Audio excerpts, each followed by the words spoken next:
What's up, friends, family, loved ones? I hope you're doing well. This episode of the podcast is brought to you by Promises Behavioral Health.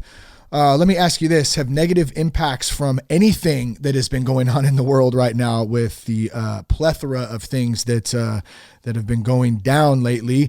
Has any of that affected your job, your social life, your well-being? Are you drinking more? Are you finding your habits are really not lining up with the way that you'd like to live your life?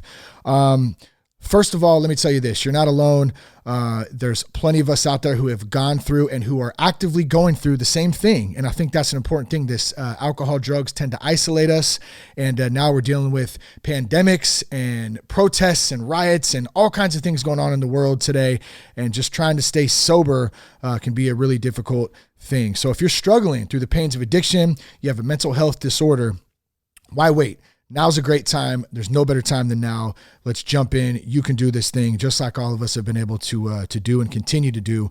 It's a process, and this is an opportunity. It's a great way to look at it. What is the opportunity in any situation to get back on track, to being the real you, to reconnecting relationships, all that good stuff. Promises Behavioral Health is here. They can help you with that. They have some great resources to connect you with. You can call for yourself, for a loved one, get the information that you need. I've worked with these guys personally for quite a few years now. They're great people. They care. They have loved ones, friends in recovery, so they get it. And let me tell you how you can learn more about Promises treatment options and where some of those options are near you. You can go to promisesbehavioralhealth.com/sober guy. That's promisesbehavioralhealth.com/sober guy. They've created a great page over there with resources and some photos and some good stuff you can check out there. Or you can just call. Pick up the phone, 888-205-1890. That's 888-205-1890. Tell them that you heard about them from That Sober Guy podcast. All right, I got a great episode for you today. My buddy Marques Marchand is here, and we're going to talk about a couple of books he has out right now, share some of his story, and talk some recovery. So hope you're doing great. Kick back, sit back, jogging, whatever it is that you're doing right now as you're listening to this. But just take a minute as we hear this intro from humans. Drop in, and let's enjoy the podcast. Guy podcast contains adult content, merciless truth, and emotional nudity. Listener discretion is advised. I'm Shane Ramey. You're listening to That Sober Guy podcast, and we help people stay sober. Be sure to check us out at thatsoberguy.com. You can also connect with us on Instagram at Real That Sober Guy. You can also check us out on Parler at Real That Sober Guy as well. Today's guest is my buddy Marques Marchand, and Marques is the author of Junk Knowledge. This is How I Stayed Sober. And his newest book is titled The Darkest Chapter, A Messy Guide to Duel Diagnosis. He's a local guy. He's out here in Northern California in the San Francisco area, which is not too far from Vacaville here. We've connected back and forth for a while, and I'm super excited to have him on the podcast today. We finally found some time to link up and connect and share some recovery with you. So Marques, my friend, what's up, man? How are you? Hey, Shane. Thanks for having me on. This is great. Yeah, it's really good to have you, man. I know it's taken a minute for us to kind of finally connect, and you sent me a couple copies of both books. So number one, just want to thank you for that. Awesome stuff there. You got a great story, and we're going to dive into some of that today. First, before we do that, how's things with you, man? I know you're out in the Tenderloin in San Francisco, and it's getting crazy all over the place right now, and we're trying to hang in there, stay positive, stay sober, and man, so what's going on out that way? Well, it's funny, like just under this will be my fourth week living in the Tenderloin. I was in North Beach, but I took a job being a property manager at a resident, 670 units. People live in, so they're all studios. It's been a great time getting to know people. So I'm getting to know people living in tents and helping them out a little bit if I can. So I mean, really great people in strange situations. So it's a mixed bag here, but I personally I'm doing well. Yeah. So you're originally not from San Francisco though, right? I'm from Portland, Oregon. Okay, got it. And when did you come down? So you're West Coast guy, but when did you come down this way? Well, I used to work in hotels before the COVID thing happened. I was a concierge. I remember that. And I started in Portland with a large company. And then I went to Key West for a while, and I lived over in Key West, and then living on a 2x4 mile island was a little bit isolating. Yeah, just a little. And I was living in employee housing, and I had a roommate, and that was I'm almost 40 years old at the time. Yeah. With a roommate, it was strange. Yeah. So I transferred over here. I mean, I grew up coming here in the 80s and 90s, and I have family that lives here in Oakland and Burlingame, and I was just my uncles. So I'm here now. I've loved it. I've been here 4.5 years. I love it. It's crazy. Like it's all the stuff we complain about. It's all the stuff we love. So it's isn't that weird? Yeah. Like we complain about stuff, but we love it at the same time. Yeah. It's like you only want what you can't have, that type of thing. And it's an odd thing. Well, man, dude, let's kind of hear a little bit about, your story, kind of where this started for you. You've authored 2 books now. You're a recovery advocate, helping a lot of other people by sharing your story. Where did this kind of start for you? Was it in your childhood? I mean, maybe take us back to what that looked like, and then we can go from there. So, like, how did I start writing the books? Or no? How did your journey with addiction and then recovery kind of start? And I know that both of that's both of the books, right? But at the same time, maybe give folks like a little synopsis of this or a peek into junk knowledge, and then we can jump into the darkest chapter. I get what you're saying. Well, I'm 41 years old, so I grew up in 1979 right there, and a kid of the 80s and 90s. And, my story is like a lot of people's story. It's a single mother for a while. My biological father, he has bipolar 2 disorder, history of addiction. He just was too sick to be a dad. So he was all over the place. And so we've made amends. We're both in like 12-step programs. We work our programs. We've talked about this stuff. We've hashed it out over the years.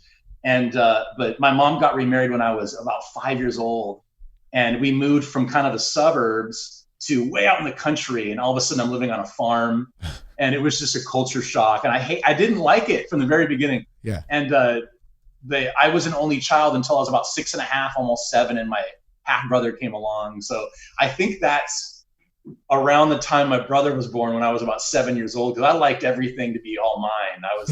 I was selfish, self-centered little boy, Yeah. And I was the first grandchild, the first son. I was the first of a lot of things, and I liked all that attention. It felt really natural to me, and I played up the part. And then all of a sudden, I had competition living in the house, and I didn't like it. And the stepdad and I didn't get along, of course. And my mom's in the middle of it, going, "How do I fix this?" And a lot of us have that story or a story like it. And I mean, I didn't start using anything until, I was spick and span clean. I went to Catholic school for a couple of years out in Beaverton, Oregon. And I don't know, I went to a party in the 9th grade, and I drank a 40 and smoked some pot with a bunch of people I didn't know. What kind of 40? It was during the during spring break. What kind of 40? I need to hear what kind of 40. I'm a 40 Old connoisseur. English, Old E, baby. I knew it. Old E. Yes, Old E, the St. Ides, the 211.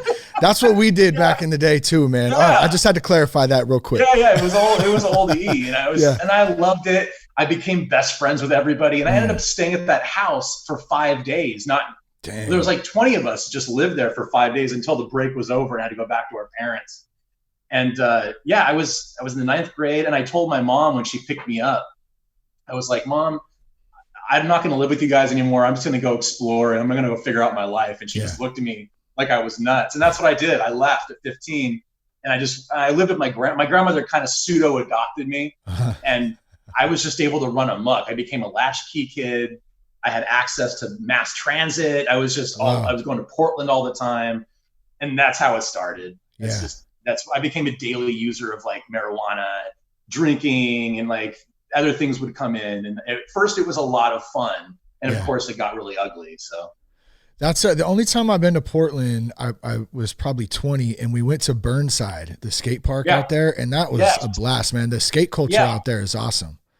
Yeah. Okay. So I lived underneath that bridge for a whole summer. Are you serious? And No way. I lived underneath the Burnside Bridge and just hung out with the skaters. I couldn't That's skate. rad. Yeah. Yeah. So I lived I was a squatter. It's like the movie My Own Private Idaho.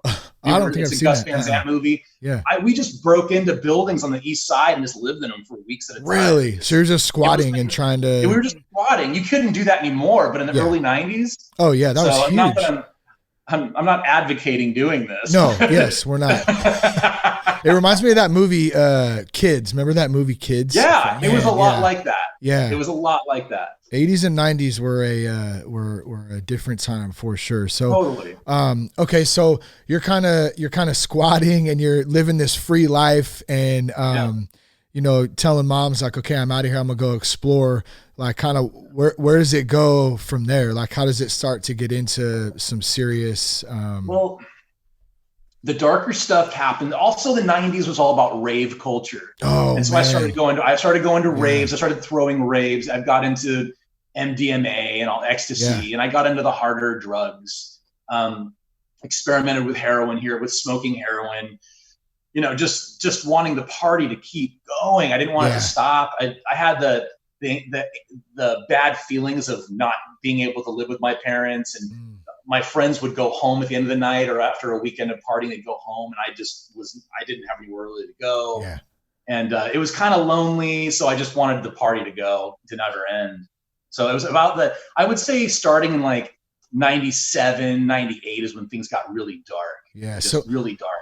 Do you think like, cause that's a good point. Like when you say you don't want the party to end, I think a lot of us who have this addiction, you know, mentality or trait or however you want to look at it, thing that lives in us, we don't want to stop. It's like pedal to the metal, you know? And so when everyone's going home, I don't want to go home. I want to keep going, or if it gets too dark enough, I want to keep going or just kill me. You know what I mean? Cause I don't even care anymore at that. And that's obviously for a lot of us in the later stages, but, when you didn't have anywhere to go, do you think that was, like a way just to kind of numb out so you don't have to really feel stuff? You can just stay high. Sure. You know, I'm not going to get high. I stay high, you know what I mean? And I'm just going to kind of go from there.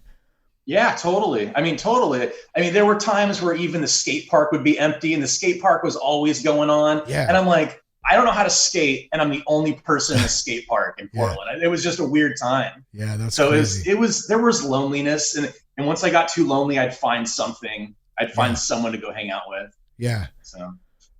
So what, you know, what kind of took you, as you mentioned, like the late 90s, 98, 97, 98, that's when it kind of started to get serious. Are you still raving at the time at this point, or are you just? Oh yeah. I mean, I was throwing parties. I was coming to San Francisco and throwing parties. It was fun, but I was getting into darker, harder stuff. And the people that I was hanging out with changed. In the beginning, my friends were kind of funky, and we listened to neo soul, and we were like the Roots and all that kind of stuff. And then it got into this kind of dark, vampire-y, new wavy. Oh yeah.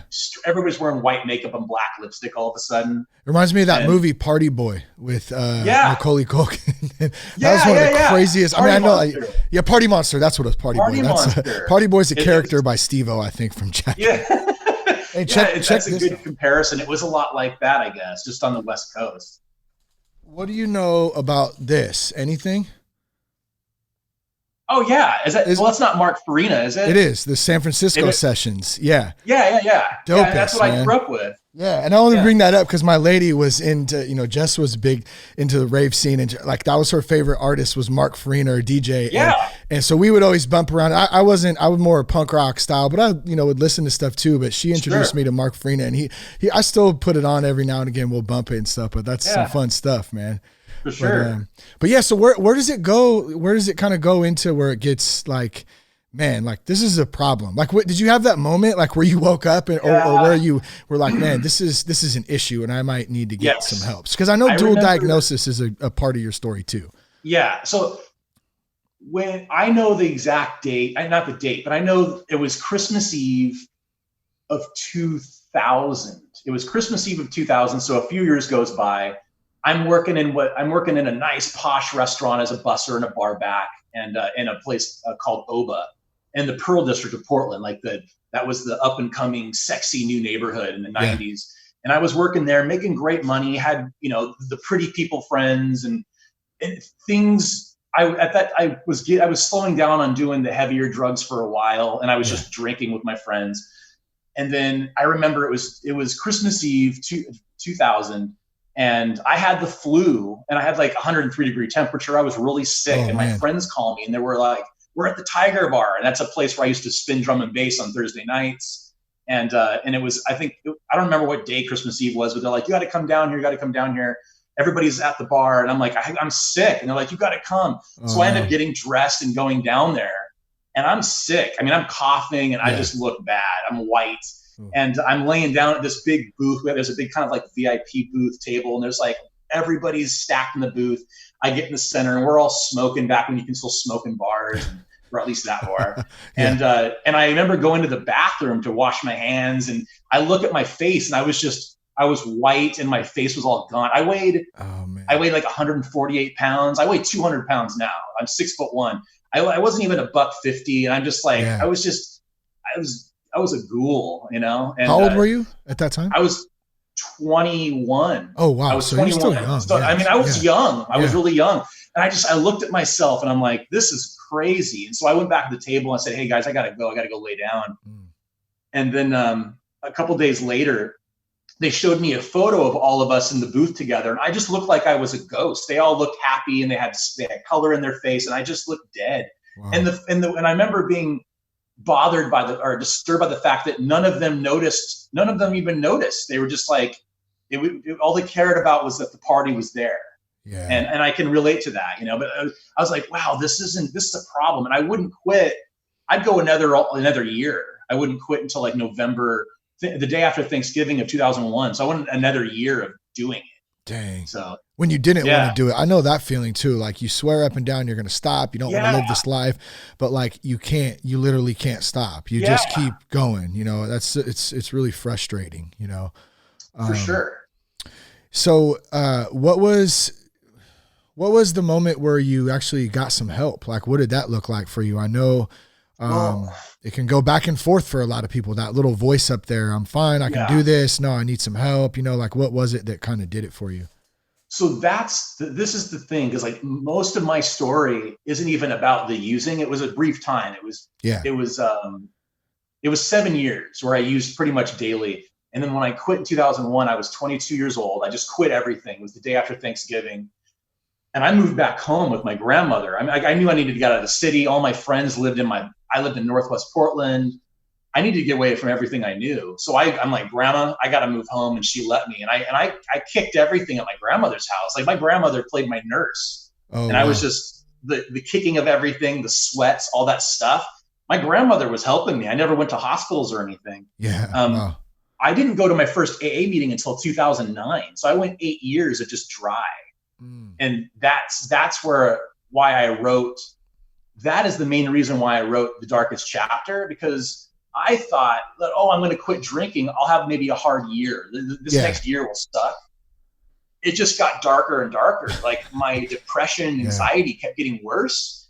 And I started seeing a therapist in 2006. But 2002 to 2006, those 4 years, I was just out in crazy land. Not understanding why I wasn't getting better. I wasn't feeling better. I was just feeling worse, like that dry, drunk mental illness side.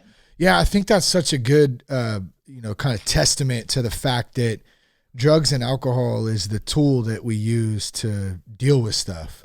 Versus, it's a problem, obviously, for many of us, but like it's not really the underlining issue of what it's what are we trying to cover up. So and as you were kind of saying that, I was looking at this, and I know in the second book, The Darkest Chapter, A Messy Guide to Dual Diagnosis, I'd like to title this podcast The Truth Behind Dual Diagnosis, because I don't know that we've really went into great detail, or at least even a little bit of detail, about what dual diagnosis is.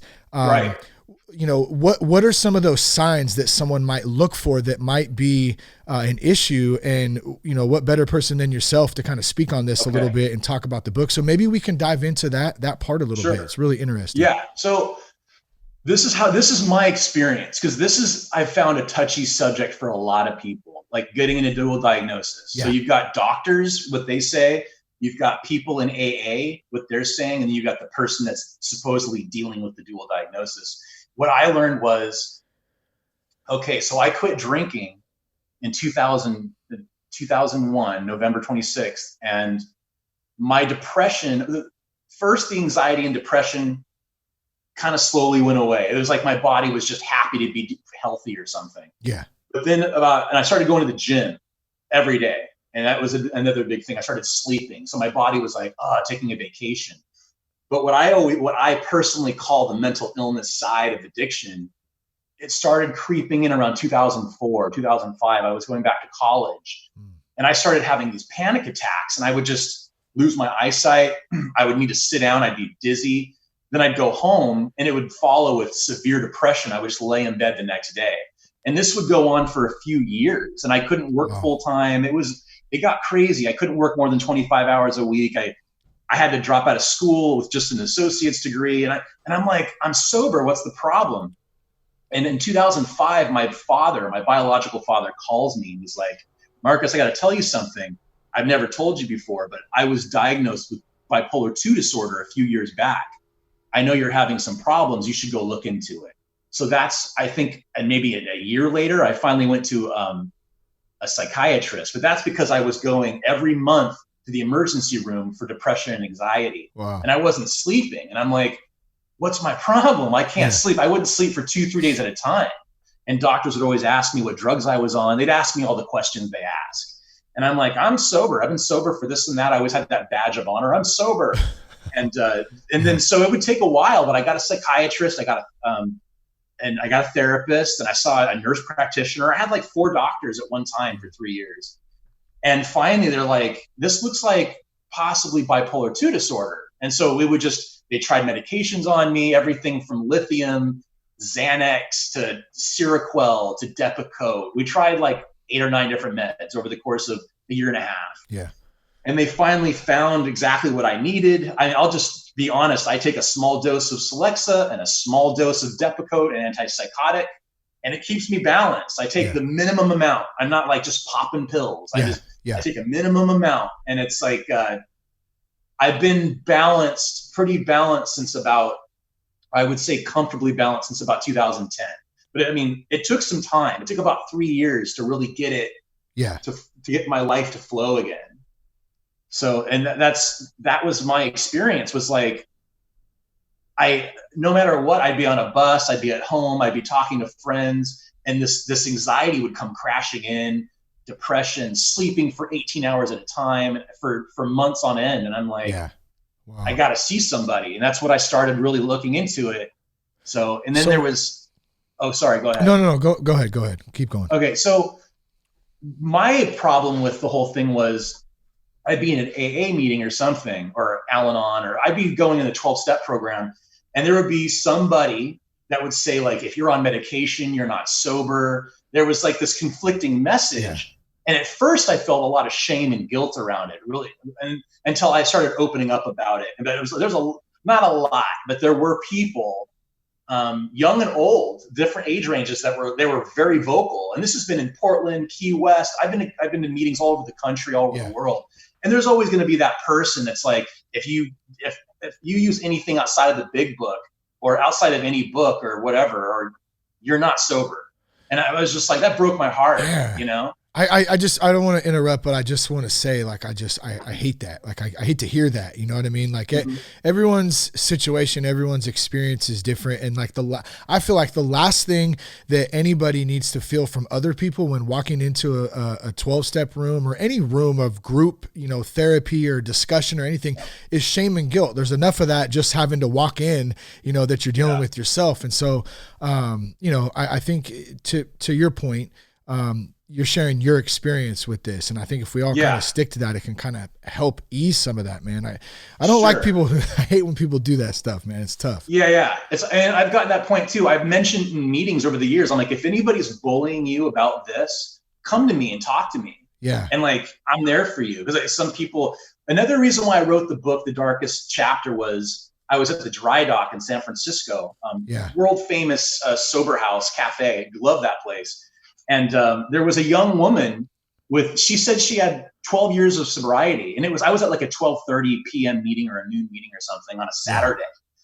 And she's like, I've been sober for 12 years. And she's like, I have to admit, I'm suicidal right now. And I don't know who to talk to. And I take medication, and there's people in these rooms that like, they say horrible things to me afterwards, or they tell me to get off the meds. And when she said that, that was like, I've got to write, because there's that chapter I think in the big book where they're like, there could be a whole chapter written about the manic depressive. And I'm like, I'm going to write that chapter. Yeah. Because I've been manic, I've been depressed. So I felt so bad for her. It's like, because I've been there where I've been sober for years, and I'm like, I can't get out of bed. Yeah. So just it's totally strange. That's not why I got sober. Yeah. So. Yeah. See, I haven't dealt myself with a lot of depression, but my wife has. Postpartum stuff and depression, and like, it's hard for somebody who hasn't experienced it firsthand to understand, I think, fully. Like, I can show compassion and try to be there for her and stuff too, but there's just times where I don't get it. You know what I mean? And until you're in that situation, I think it's tough to have where you feel like the way my wife described it, and maybe you can relate to this too, is just really feeling of hopelessness and just discouragement and just like, you literally, like you said, you just don't want to get out of bed. You just want to lay there. And now that said, even though I personally haven't experienced that, I just want to say for those out there listening too, there's hope for that. You're not alone in it. Like, you can get through it. And, the first part is kind of reaching out. So how hard was that for you to kind of reach out and to keep going? And really fast, I just noticed that, Peter being in the meeting, it gave us a time limit on this meeting now. So it's telling me I have 7 minutes left. So we may have to bounce off this call and redo it and hop on another one real quick. Okay. As a matter of fact, can we just say what's up to Peter real quick? Cause I've never had someone's homie call into the show, like while we're recording it. Peter, let me take you off mute. What's up, Peter? Hey, what's up, dog? So what's the story behind you two real quick? Like, you guys are homies, like, and then you just jumped on the call today. I think it's awesome. Yeah. I jumped on the call. I'm not super familiar with the app, so me being in the call wasn't an intentional move on my part. All good. But me and Marcus go way back. Me and Marcus go back a number of years. I don't really. He remembers how we became friends more than I do. Because why don't we have Marcus? Are you in recovery, Peter? Oh yeah, I've been sober. A dozen years now, something like that. Coming up on a dozen. Congratulations, man. That's awesome. Yeah, and me and Marcus, homies for life. Yeah. What's that? I said homies for a long time, it sounds like. You're kind of cutting up anyway, man, so I'm going to put you back on mute, but I just wanted to holler at you and just thanks for saying what's up. Congrats on 12 years, man, and it's cool to meet you, bro. Yeah, thanks, Peter. Thanks, man. Right on. All right, sweet. Yeah, that's cool, man. I love that stuff. Yeah. So in case if we get cut off in the middle, sure. Maybe I'll grab a new I guess I'll have to shoot you a new link or whatever. Okay, whatever you want to do. Got about 6 minutes. So, okay, but go ahead, man. I'm sorry. Where the heck did we leave off now? I kind of got off track a little bit, but let's see. We were kind of diving into reaching out for help, I think, on what that point. And we were talking about depression too. I was talking a little bit about the depression piece. Yeah. So what did that look like? The dual diagnosis, all that. When I first reached out for help personally, it was with two groups called NAMI and DBSA. And DBSA stands for Depression Bipolar Support Alliance, and NAMI is the National Alliance of Mental Illness. And they're kind of like people with schizophrenia or severe unipolar depression or just all those different mental illnesses. There's meetings to go to for those people. And that's where I started. Because I grew up with hearing about AA and Al-Anon and CODA and all that from my biological father, and my father's side of the family. We're all in programs, but I didn't want to go to those for whatever reason. Yeah. So I started going on to these Tuesday and Thursday meetings at I think it was the Good Samaritan Hospital in Portland, Oregon. And I met a guy who became kind of a mentor to me. And I just went to these hour-long meetings on Tuesdays and Thursdays from 7 to 8. And that was the first time I really understood I wasn't alone. There was groups of people that showed up, 15, 20 people every week. And we would talk about stuff. And we would just, I was living with it all by myself and just going to doctors and holding on for dear life. And that was my first experience with, oh, there's help out there. So I would volunteer, and I started my own meeting that still goes on today. And that's going strong. Nice. And in Portland, Oregon. And I would volunteer and go on marches, and I would, be out in the, Broadway in Portland, and just, we'd all be marching and, just with positive things to say, but I was just finally involved with some sort of community.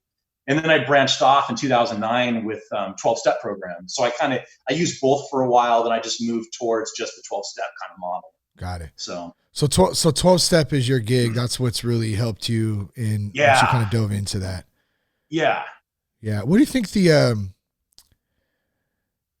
not a loaded question, but I don't know if there's a right or wrong answer to that. I'm just kind of curious. Like, there's such a stigma still behind 12-step for a lot of people. And like, for me, the way I try to explain it is like kind of what we were talking about earlier. I feel like people, especially new, and this is my own experience even, is we get so hung up on the fact that I have this drinking problem or this drug problem, and I'm a bad person and drugs are bad and I'm drinking and I'm drugging. And it's like, man, that's just the surface of it. When we get into a 12-step program or whatever program that somebody chooses to do, you start peeling back the layers of that, of why you're actually using that stuff. And that's what a 12-step program does. That's what a group therapy or therapy in that does. And there's a lot of fear for people to walk into the rooms, man. Why do you think that is? I think there's a few things going on. What I've noticed in like just the years, the thousands of hours we've spent listening and talking, there's a few things going on. It's like there's the higher power aspect. A lot of people are kind of freaked out by the higher power concept. And like, it's like somebody telling you, you got to find something bigger than yourself. That's freaky. That's what I was hung up on that for a while. I went to Catholic school for a few years, so I was afraid of God. Sure. And then it took even a while. It took me a couple of years for my sponsor to really help me understand that, it can be a higher power of my choice. Yeah. And I'm like, what does that even mean? Because I grew up with no choices. It was Roman Catholic God, Yeah. And so there's the higher power. There's that wall, I think. And some people, they're lonely and they don't necessarily want to quit drinking or using. They just want it. They sometimes just want attention. Yeah. And that's kind of, I don't know any other way to say it. Some people come into these rooms just wanting attention. They get it for, a few days. I'm going to stop you right there. We're going to pick up. I'm going to end this right now. And then I'm going to, I'll shoot you a link and we'll hop right back on. Okay. Sure. All right, cool.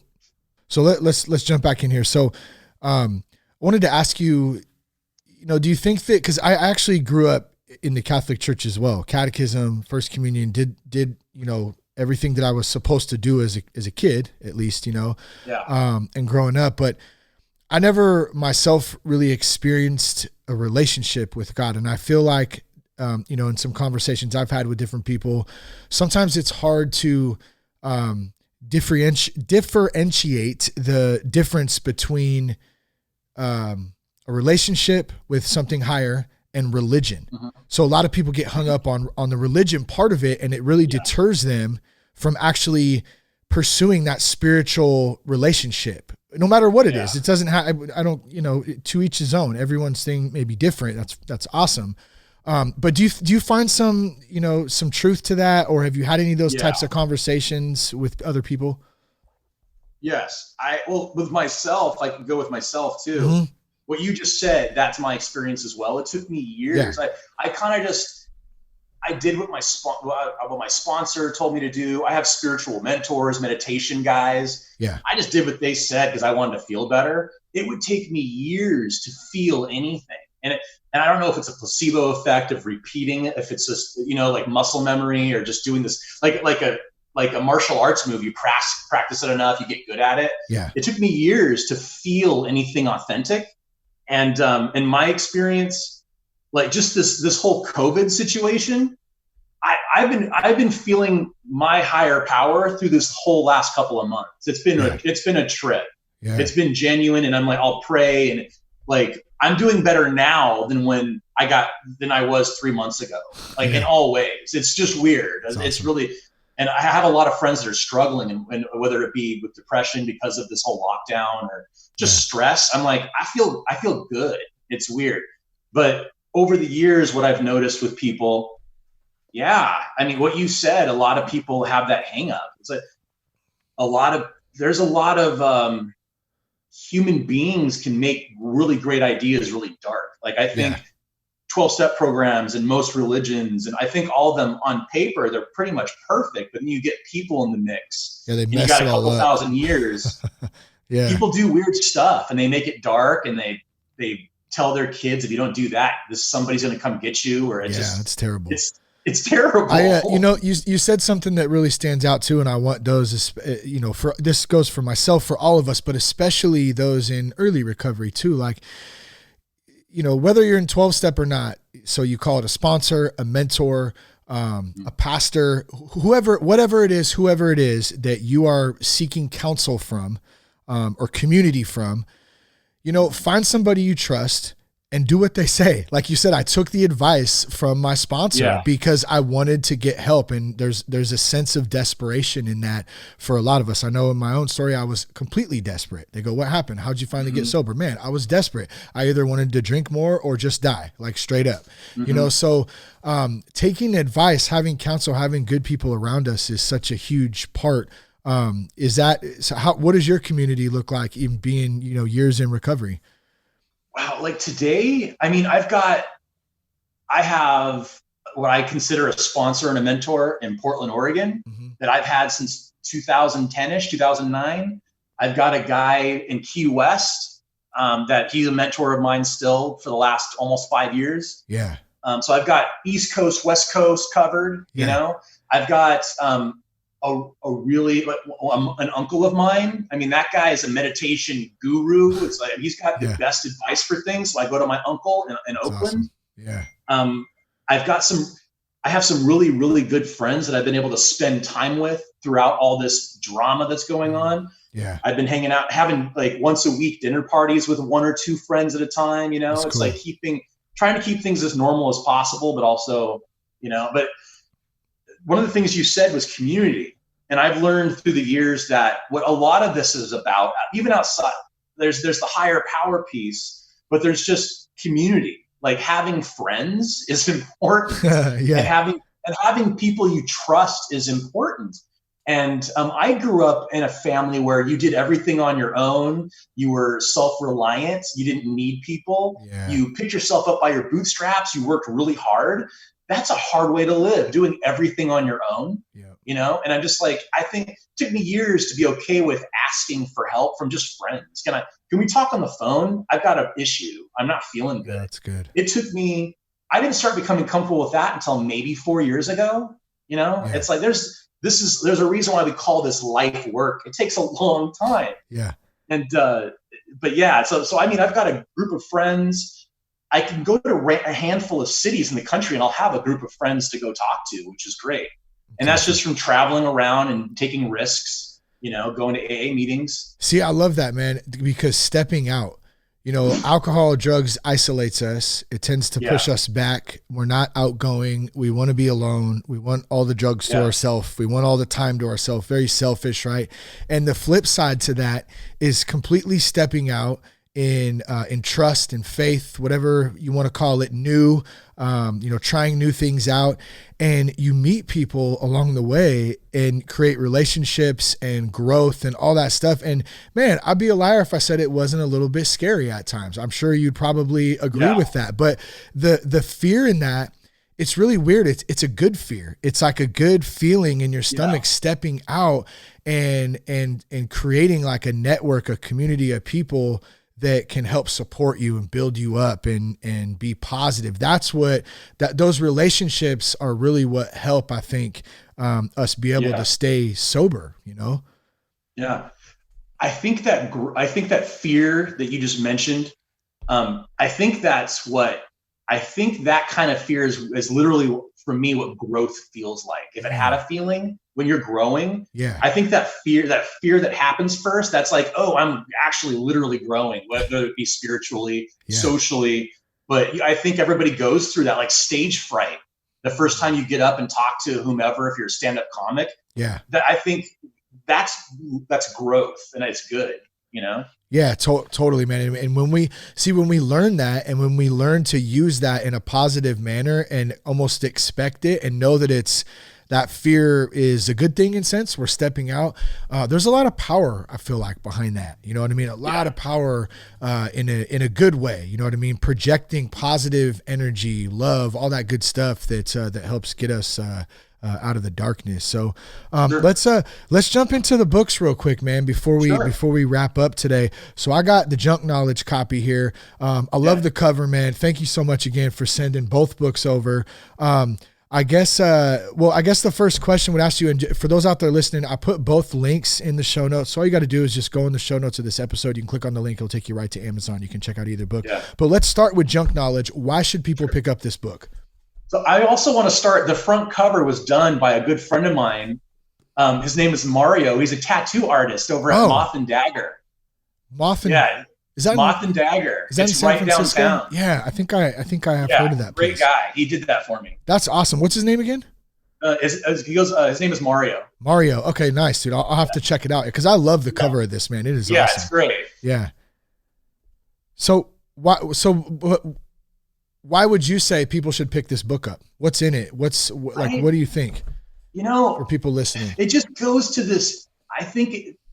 I wrote that book because it goes back to the ancient need of needing to be heard. Like I needed to be heard for this, or I needed to just let it all out. And I think that's why a lot of writers do that, or painters paint. It's like, because I grew up in a time, or I grew up in a family where, and there's nothing, I don't know if this is wrong or right or whatever, but I grew up in a family where like kids are more to be seen than heard.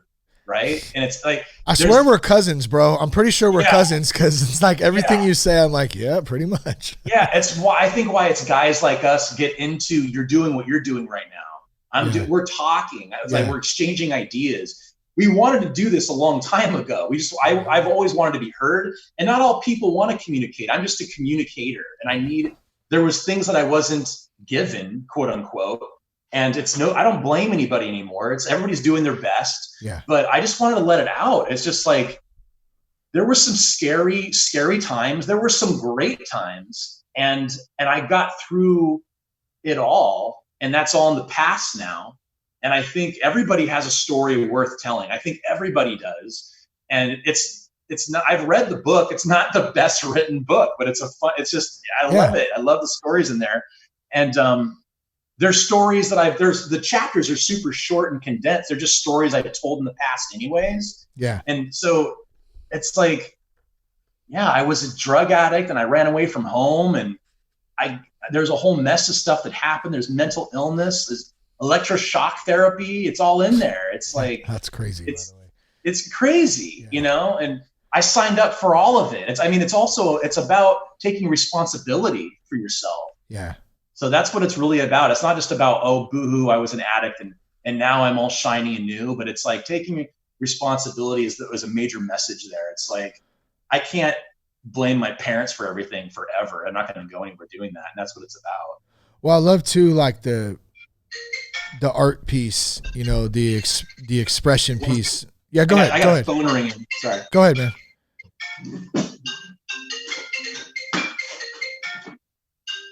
The book is Junk Knowledge, once again, by the way. So I'll put the link I said in the show notes. Check out the cover of it. It is awesome.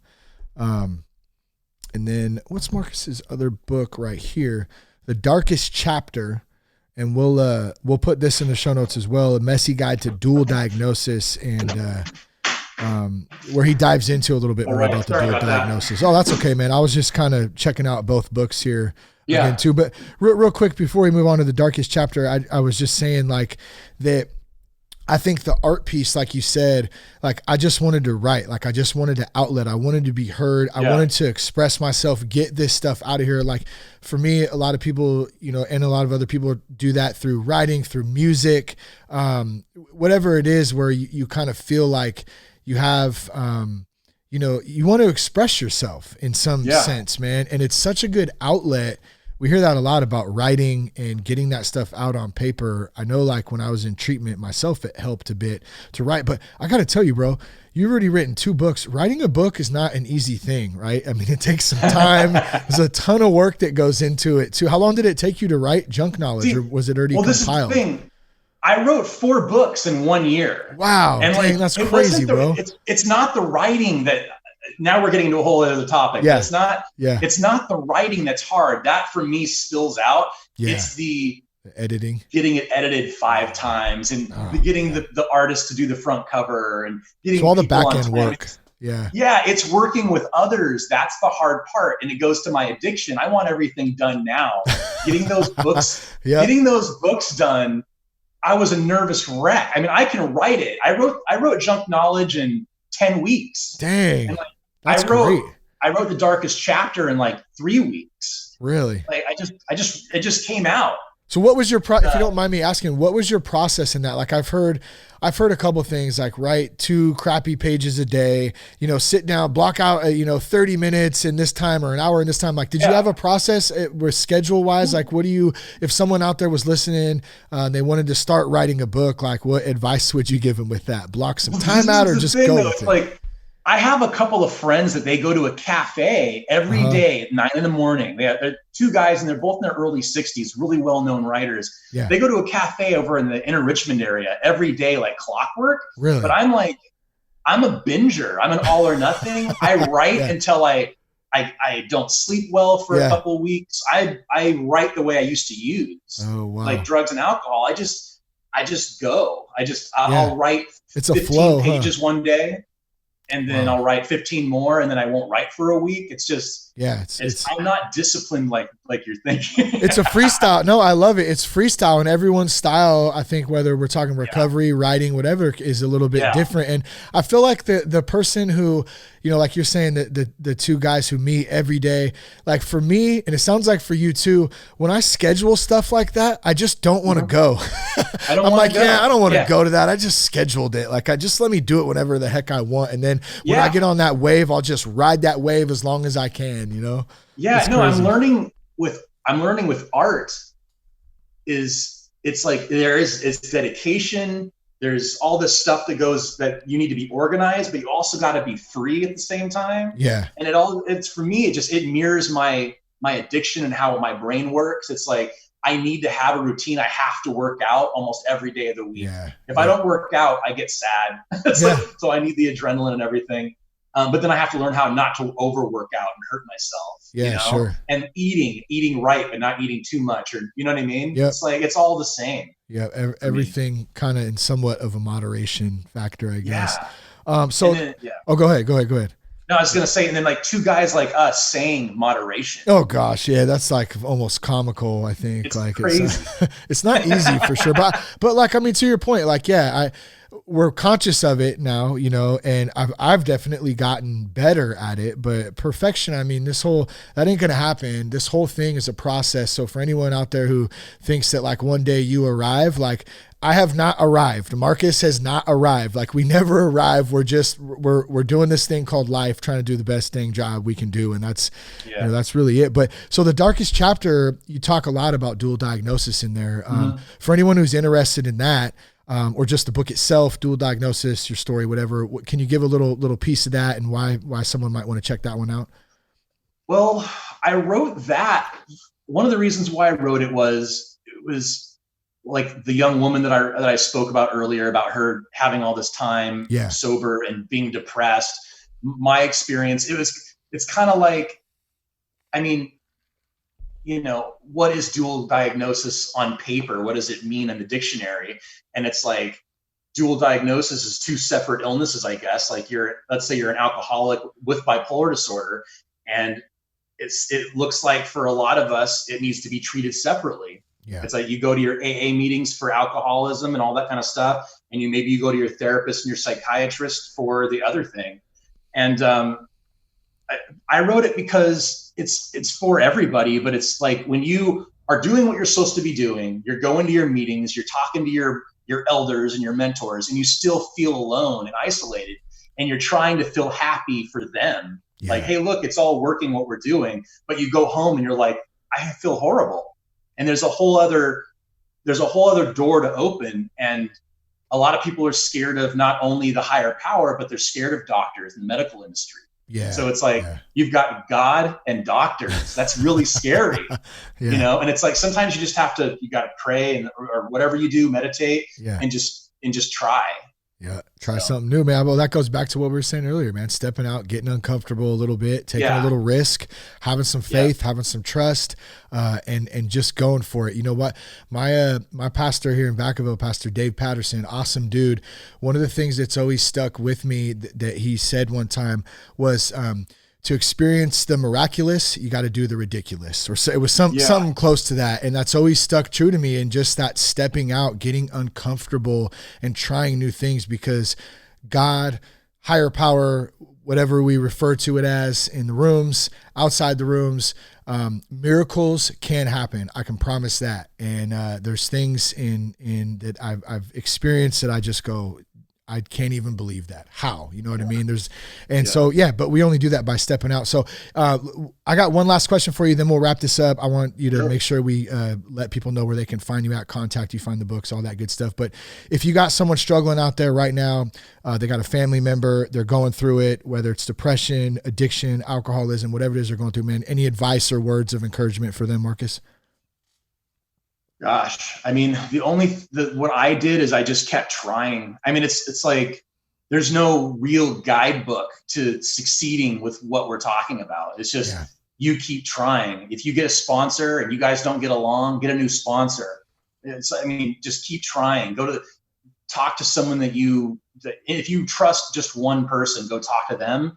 They might know something, and it will always lead to something else. So the only thing you can do is just get out of bed or the couch or whatever and just try. Yeah. I don't know what else to say. That's good, man. No, don't give up. You know, we lose when we give up. As long as we keep trying, we win, and we continue to win in that. So I think that's great advice, man. There's hope out there to anybody or anybody's family member or whatever it is that you're struggling with. There's always hope. Marques, where can folks reach out to you? Like I said, I put both the books in the show notes, social media, email, anything, feel free to drop it, man. Email, I'm at marquesmarchand@gmail.com. Easy. marquesmarchand@gmail.com. Feel free to reach out. I'm here in San Francisco. Yeah, right on, man. And hopefully we get to travel here again soon, because I used to be out in San Francisco quite a bit for work and all kinds of different stuff. So when that becomes available again, hopefully we can link up, dude, and grab some lunch or coffee or something, man. That'd be awesome, for bro. Sure. Yeah, thank you again for coming on. Make sure tell Peter for me too, man, that I appreciate that. That was cool. I'm glad he got to hop on the podcast, man. That's awesome, dude. Yeah, awesome. Thanks, Shane. Yeah, good stuff, brother. I'll talk to you later, man. All right. Bye-bye. Thanks for tuning in today, folks. Hope you got something out of this, man. Marques is a great dude. And be sure to check out both the books, The Darkest Chapter and Junk Knowledge. If you're struggling, once again, you got lots of resources out there. There's some in the show notes. Zoom meetings if you're wanting to go digital. Promises has some meetings, and the phone number is in there too if you'd like to call and reach out to them. It's 888-205-1890. I love you guys. Thanks for supporting the show. Rock your recovery proud. Peace, love, and respect, and keep your blood clean.